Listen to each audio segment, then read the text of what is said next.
Nous avons réalisé cet automne une soirée entière qui a été consacrée à la télévision suisse, à la Chine. Les téléspectateurs pouvaient poser des questions, et la question qui est revenue le plus fréquemment, c'est « Nous avons peur de la Chine ». Alors, comment vous répondez quand on vous pose une telle question? Faut-il avoir peur de la Chine? Moi, je dis ceci. Je dis, aux enfants, on fait peur en leur parlant du père Fouettard. Est-ce que vous avez le père Fouettard en Suisse? Oui, oui. Je me rappelle que ma mère me faisait peur du noir en me disant qu'il y avait un père Fouettard là. Et je crois que beaucoup de ces peurs sont illogiques. Et elles sont le plus illogiques, le moins qu'on emploie le raisonnement et le moins qu'on connaît. C'est-à-dire la peur est fondée sur l'ignorance. Or, qu'est-ce qui arrive malheureusement en Europe? Eh bien, en Europe, il y a deux choses. Il y a le péril jaune et il y a la mémoire des grandes invasions asiatiques, tartares. Et évidemment, on pense que les tartares sont des Chinois.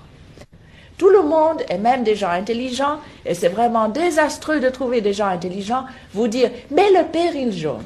Eh bien, encore une fois, c'est une peur irraisonnée, parce qu'ils ne savent même pas d'où vient la phrase. D'où vient la phrase? La phrase a été faite par Guillaume II, qui était empereur d'Allemagne, en 1895. Et pourquoi?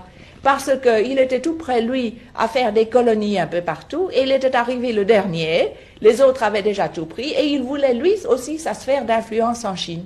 Alors, il a imaginé le découpage de la Chine en parlant du péril jaune. Il a dit, il y a le péril jaune, il faut une grande croisade occidentale pour découper la Chine. Et à ce moment-là, dans vos journaux, vous aviez beaucoup d'images de 5 ou 6 personnages, les personnages éminents des gouvernements d'Europe, assis avec des grands couteaux en train de couper un gâteau qui s'appelait la Chine. Et véritablement, on allait découper la Chine. Oui. Je crois qu'il est temps et il est nécessaire de voir une chose. C'est qu'il y a eu un péril au monde. Mais le péril a été, pour nous, le péril blanc. Après tout, c'est l'Europe qui a, au XIXe siècle, invadé le monde entier, qui a découpé l'Afrique, qui a découpé l'Asie. Il n'y a que très récemment que ce péril blanc s'est retiré très lentement. Non pas à cause des luttes en Asie tellement, mais parce que vous vous êtes égorgés entre vous-mêmes, en 2 guerres, en Europe même.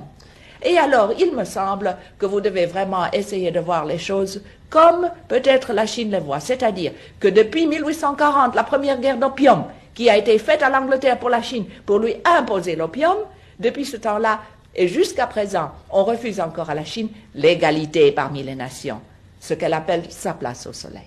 Mais outre les références au passé, notamment au péril jaune que vous évoquiez tout à l'heure, je crois aussi que cette espèce de peur qui existe en Occident vient du fait de cette immense masse chinoise et d'autre part aussi du fait que la Chine devient une grande puissance industrielle et notamment bénéficie d'un armement nucléaire.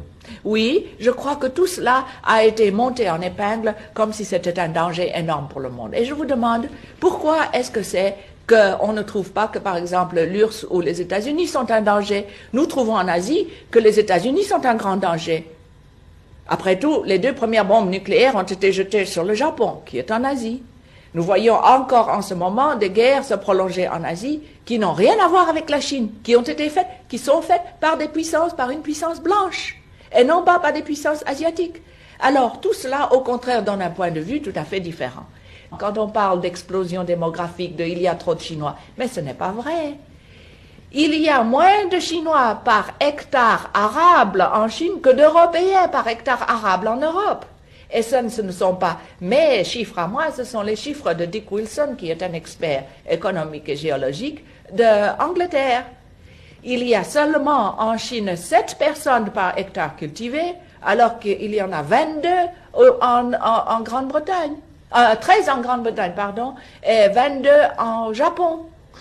Alors, dans ces conditions-là, je crois que nous devons penser que la Chine n'est pas sous-peuplée. Il y a moins de personnes par kilomètre carré en Chine qu'aux Indes, qui en a 2 fois plus, qu'en Belgique, en Hollande ou au Japon, où il y en a de 4 à 5 fois plus. Alors, une dernière question, donc, nous n'avons rien à craindre de la Chine?